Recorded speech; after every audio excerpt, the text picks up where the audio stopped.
Tugas Akuntansi Keuangan, Regina Larasati. Terdapat 5 statement di bawah ini. Identifikasikan apakah statement itu benar atau salah.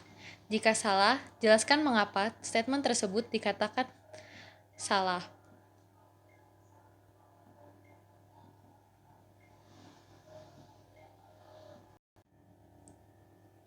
Dapat dilihat bahwa statement pertama dan keempat adalah benar. Sedangkan statement yang salah adalah statement kedua, ketiga, dan kelima. Berikut penjelasannya. Di statement kedua, dijelaskan bahwa any company claiming compliance with IFRS must comply with most standard and interpretation but does not have to follow the disclosure requirement.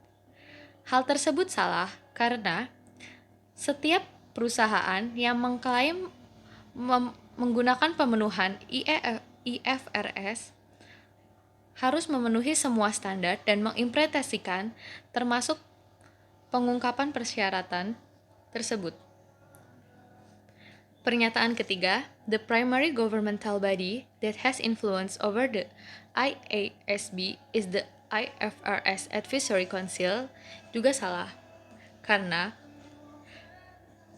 Dewan Penasihat IFRS menyediakan nasihat dan petunjuk serta dewan terhadap IASB untuk mengatur persyaratan utama dan yang menyangkut permasalahan teknikal. Dan itu tidak merupakan badan pemerintahan.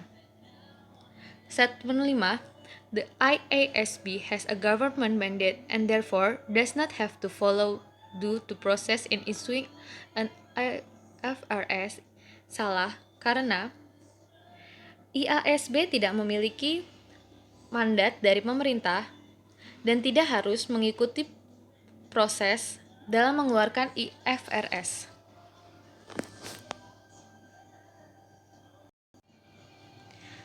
Kemudian, terdapat 5 statement, dan tentukanlah apakah statement ini benar atau salah, dan jika statement tersebut salah, jelaskan mengapa.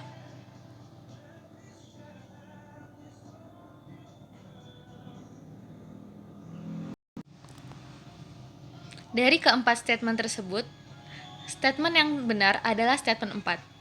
The objective of financial reporting uses an entity rather than a proprietary approach in determining what information to report. Pernyataan yang salah adalah pernyataan pertama. The objective of financial statement emphasizes a stewardship approach for reporting financial information. Yang benar adalah the objective of financial statement emphasizes an entity perspective. Kemudian, pernyataan kedua juga merupakan salah. The purpose of the objective of financial reporting is to prepare a statement of financial position, a comprehensive income statement, a cash flow statement, and a statement of change in equity. Jawaban yang benar adalah objective of financial reporting is to provide financial information about the reporting entity that is useful to present and potential equity investor, lender, and other creditors in making decisions in their capacity as capital provider. Pernyataan ketiga yaitu the difference between International Accounting Standard and IFRS, that International Accounting Standard are rules-based instead of principle-based. Statement tersebut salah. Pernyataan yang benar adalah International Accounting Standard were issued by the International Accounting Standard Committee, while International Financial Reporting Standard are issued by IASB. Both have authorized support. Untuk soal latihan ketiga merupakan soal pilihan ganda. Nomor 1. IFRS adalah kepanjangan dari. Jawaban yang benar adalah C. IFRS merupakan singkatan dari International Financial Reporting Standard. Nomor 2, the major key organization on the international side are the. Jawaban yang benar adalah D. Jawabannya yaitu IASB dan IOSCO. Karena IOSCO di sini tugasnya adalah mensupport penggunaan IFRS dan berdedikasi untuk menciptakan efisiensi dan efektivitas dalam global market. Nomor 3, which governmental body is most influential in enforcing IFRS? Jawaban yang benar adalah B. IFRS Advisory Council. Karena seperti yang dibahas di soal sebelumnya, IFRS Advisory Council merupakan badan pemerintahan yang paling mempengaruhi dalam mendorong IFRS.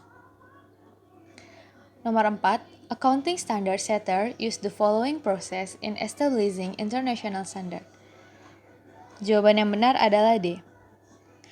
Research, preliminary views, exposure draft, dan standard.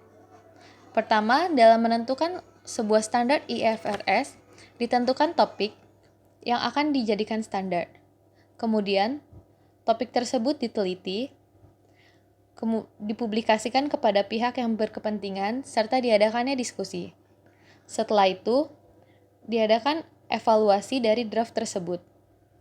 Jika draft tersebut telah dievaluasi berdasarkan diskusi tadi, standar telah bisa ditetapkan.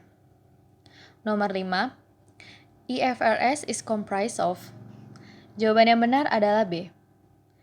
International Financial Reporting Standard, International Accounting Standard, and International Accounting Interpretation. Nomor 6, the authoritative status of conceptual framework for financial reporting is as follows. Nomor 6, jawaban yang benar adalah A. It is used when there is no standard or interpretation related to the reporting issues under consideration.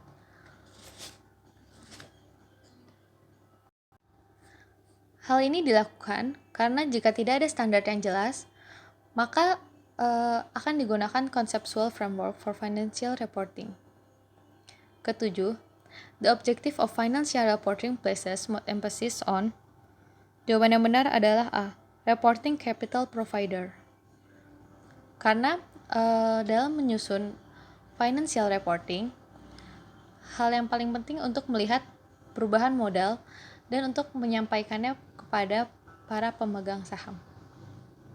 8. General purpose financial statement are prepared primarily for B. External use. Hal tersebut karena kegunaan financial statement adalah untuk sehingga agar publik bisa mengetahui bagaimana perkembangan suatu perusahaan, juga untuk menunjukkan kepada kreditor serta para investor tentang prospek perusahaan ke depannya. Untuk jawaban nomor 9, economic consequence of accounting standard setting means D. Accounting standard can have detrimental impact on the wealth level of the provider of financial information. Dengan adanya standar, hal tersebut dapat meningkatkan impact yang lebih besar terhadap kebijakan berikutnya. 10. The expectation gap is the difference between B. What the public thinks accountant should do and what accountant think they can do. Demikian tugas saya. Terima kasih.